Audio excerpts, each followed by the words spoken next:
बिस्मिल्लाहिर्रहमानिर्रहीम। अस्सलाम वालेकुम माय यूट्यूब फैमिली। आज मैं दलीम की बेहतरीन रेसिपी शेयर करूंगी। बिल्कुल परफेक्ट रेसिपी होगी और उम्मीद करती हूँ इंशाल्लाह आपको पसंद आएगी।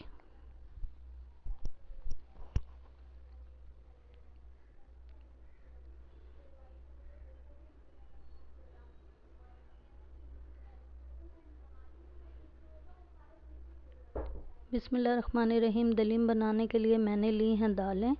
1 कप मेरे पास माश की दाल है, 1 कप मैंने लिए हैं चावल, 1 कप मूंग की दाल, मसूर की दाल और 1 कप चने की दाल। ये 4 दालें हैं और ये मैंने जौ थे मेरे पास 1 कप और 1 कप गंदम मैंने अलग से वॉश करके इसे बॉईल कर लिया था। तमाम दालों को वॉश करके अच्छी तरह से ओवरनाइट मैंने सोक कर दिया था और सुबह मैंने इन्हें बॉईल कर लिया था। अच्छी तरह से बॉईल करते हुए थोड़ा सा ऑयल शामिल कर दें तो पतीले से बाहर दाल गिरती नहीं है। ये फ़ायदा होता है ऑयल डालने का। ये देखें, तमाम दालें, चावल, जौ, गंदम सब कुछ मिक्स करके जब अच्छी तरह से बॉईल हो गया तो मैंने मैश कर लिया। आप चाहें तो इसे हैंड ब्लेंडर में भी ग्राइंड कर सकते हैं, मिक्सी के जार में भी आप इसे ग्राइंड कर सकते हैं, लेकिन मुझे हाथ से करना पसंद है तो इसलिए मैं ये मधानी यूज़ करती हूँ। दालों को मैश करके साइड पे रख दिया। उसके बाद मैंने लिया 1 किलो बीफ को आप बड़े बड़े थोड़े पीस में लेंगे। मेरे पास मिक्स थे, ना ज़्यादा बड़े थे, कुछ नॉर्मल थे, तो मैं इसका बना रही हूँ। लेकिन आप जितना अच्छा बड़े पीस का बीफ लेंगे उतना ही आपका दलीम अच्छा रेशे वाला बनेगा। इसे अच्छी तरह से वॉश करके स्ट्रेनर में थोड़ी देर रख दें ताकि ये अच्छे से फ्रेश हो जाए, इसका पानी वगैरह निकल जाए।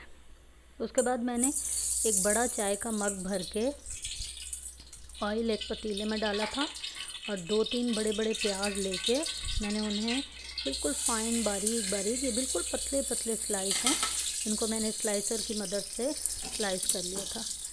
ये सारे मैंने प्याज ऑयल में फ्राई कर लिए। प्याज को बहुत ज़्यादा ब्राउन नहीं करना आपने, वरना दलीम का कलर ख़राब हो जाएगा। बस हल्का सा जब गोल्डन हो जाए फिर 1 चम्मच भर के मैंने इसमें लहसुन अदरक का पेस्ट शामिल किया था और 10-12 हरी मिर्ची थी, ये मैंने बारीक करके ये इसमें डाल दिए।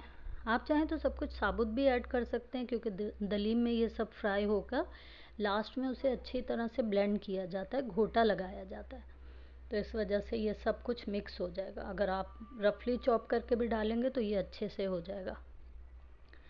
बस फ्राई ज़रा अच्छे से करना है ताकि लहसुन अदरक की हीक ना आए। इसको अच्छी तरह से भून लें। उसके बाद ये थोड़े से मैंने खड़े मसाले लिए थे, जिसमें थोड़ी सी लौंग थी, काली मिर्ची थी, ये मैंने बड़ी इलायची, छोटी इलायची, दालचीनी और ये चीज़ें मैंने ली थी। साबुत धनिया था, सफ़ेद ज़ीरा था, पत्ते और बादियान के फूल और जायफल जावित्री। अगर आप चाहें तो अलग अलग सारे मसाले, खड़े मसाले अगर आप ना ऐड करना चाहें तो आप इसमें कोरमा मसाले का 1 पैकेट ऐड कर सकते हैं। शान, नेशनल, जो भी आपको पसंद हो, 1 कोरमा मसाले का पैकेट ऐड कर लें और 1 हलीम मसाले का, दलीम मिक्स का जो पैकेट बाज़ार में अवेलेबल होता है कोई भी। अगर आप ज़्यादा टेस्ट पसंद करते हैं बाहर का पैकेट का, अगर आप यूज़ करना चाहें तो आप वो भी कर सकते हैं। लेकिन मैंने ये टोटली सब घर के मसालों से बनाया था, मैंने बाज़ार का कोई भी पैकेट इसमें यूज़ नहीं किया था। उसके बाद अच्छे से बीफ को वॉश करके फिर मैंने बीफ इसमें ऐड कर दिया। जो रॉ बीफ मैंने इसमें यूज़ किया वो 1 किलो के करीब था, तकरीबन 1 किलो था। और उसके बाद मैंने आधा किलो बीफ जो है वो मैंने अलग से रात में ही बॉईल करके रख लिया था। सिंपल बीफ बॉईल करके हल्का सा नमक डाल के मैंने रख लिया था, तो मैं आधा वो इसमें शामिल करूँगी और 1 किलो ये मैं मसाले में भूनूँगी अच्छी तरह से। बीफ को आपने मसाले में बहुत अच्छी तरह से भूनना है, क्योंकि इसमें लहसुन अदरक है, हरी मिर्ची, खड़े मसाले सब कुछ इसमें ऐड है।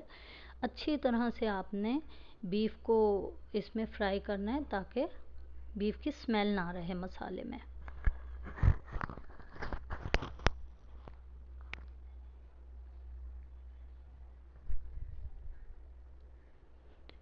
बीफ को अच्छे से मसाले में भूनने के बाद मैंने इसमें ऐड किए थे 3 टेबल स्पून भर के लाल मिर्ची।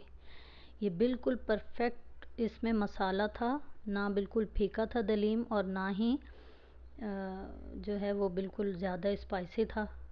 तो 1 टीस्पून भर के मैंने हल्दी इसमें शामिल की थी और 3 टेबल स्पून मैंने भर के इसमें लाल मिर्ची के ऐड किए थे, क्योंकि इसमें गरम मसाला भी है और हरी मिर्ची भी है। तो मैंने इसमें 3 लाल मिर्ची के चम्मच भर के वो ऐड किए थे। ये देखें, ये जब अच्छे से कोरमा तैयार हो जाए, इसको बिल्कुल फ्राई आपने इतना ज़्यादा भून लेना मसाले में कि मसाला अलग हो जाए और ऑयल अलग हो जाए। इसको अच्छी तरह भूनने के बाद आप इसमें 1 जग पानी ऐड कर दें। मैंने बीफ को भूनकर 1 जग पानी ऐड कर दिया था, ताकि बीफ को गलने के लिए भी खुला पानी मिल जाए। और मैंने तकरीबन 1 घंटे के लिए इसे रख दिया था। प्रेशर कुकर में लगाएंगे तो आधे घंटे में बीफ गल जाएगा, क्योंकि बड़ी बोटियां हमने ली हैं। लेकिन मैंने 1 घंटे के लिए, मेरे पास टाइम था एक्स्ट्रा, तो मैंने इसे पतीले में ही गलने के लिए छोड़ दिया था। अच्छी तरह से जब बीफ गल गया तो ये देखें, ये वो दालें जो मैंने मिक्स करके रखे थे, मैश करके, वो हैं। ये कोरमे में से मैंने बीफ की बोटियां निकाल के रेशे कर लिए थे और ये कोरमा भी मैंने इन्हीं दालों में मिक्स कर दिया था। और ये सारी बोटियां भी मैं इसमें मिक्स कर दूंगी। जो मैंने पहले से बॉईल करके रखा था ये वो बीफ भी है, और जो मैंने अभी फ्रेश फ्राई किया मसाले में कोरमा बनाया है ये वो है। सारा मिक्स करके रेशे करके मैंने इसमें ऐड कर दिया। और जितना अच्छा आप इसको घोटा लगाएंगे उतना ही आपका दलीम जायकेदार भी बनेगा और रेशे वाला भी बनेगा। सारी चीज़ें, जो दालें, जौ, गंदुम और जो कोरमा बनाया था, सब कुछ मैश करके इसमें मिक्स करके मैश करना है। और बस ये देखें, ये घोटा लगाते रहेंगे आप, थोड़ा टाइम टेकिंग है। थोड़ा जब आप तसल्ली से इसे टाइम देंगे, मेहनत करेंगे, तो ये बहुत ही अच्छा बनता है। तो ये देखें, कलर भी चेंज हो जाएगा, सारी चीज़ें इसमें बिल्कुल मिक्स हो जाएंगी। ये देखें, गोश्त गलने के बाद जो यखनी कोरमे की बची थी थोड़ी सी, वो भी मैंने इसी में ऐड कर दी। दालें ऐड की, बीफ के मैंने रेशे करके ऐड किया था और बस इसे अच्छी तरह से घोट लिया था। ये मेहनत का काम है, इसमें थोड़ा टाइम लगता है। और जितना ज़्यादा आप इस पर अच्छे से मेहनत करेंगे, इसको घोटा लगाएंगे आप, आपका दलीम उतना ही अच्छा बनेगा। और कलर बहुत ही खूबसूरत आया है, बहुत प्यारा माशाल्लाह कलर आया था। ये लास्ट में मैंने 1 कप ऑयल लेकर उसमें एक बड़ी सी प्याज मैंने वही फाइन चॉप करके मैंने दलीम को लास्ट में भगार दे दिया था।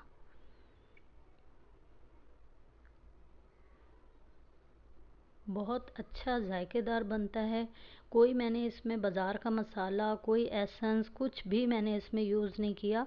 घर के सिंपल मसालों से बनाया था। बहुत ही माशाल्लाह परफेक्ट इसमें मसाला था, बिल्कुल नॉर्मल बना था ये, और बहुत अच्छा जायका था। बाद में आप सर्व करते हुए हरी मिर्ची से इसको गार्निश करें, लेमन के साथ, धनिया पुदीना, जो आपका दिल चाहे। ये देखें, ब्राउन प्याज के साथ मैंने इसे सर्व किया था। और ये मैं आपको दिखाती हूँ, आपको 1 स्पून देखकर ही अंदाज़ा हो जाएगा कि ये कितना रेशे वाला बना था। देखें, रेशे आपको स्पून में नज़र आ रहे होंगे। ये माशाल्लाह से बहुत अच्छा बना था। ज़रूर ट्राई कीजिएगा। एक बार मेरे कहने पे आपने लाजमी ट्राई करना है और मुझे अपना फ़ीडबैक लाजमी देना है। अपना रखिएगा बहुत सारा ख्याल, मुझे अपनी दुआओं में याद रखिएगा। अगर आप मेरे चैनल पर न्यू हैं तो प्लीज़ मेरे चैनल को शेयर करें, सब्सक्राइब करें, मुझे अपनी दुआओं में याद रखें। अल्लाह हाफ़िज़।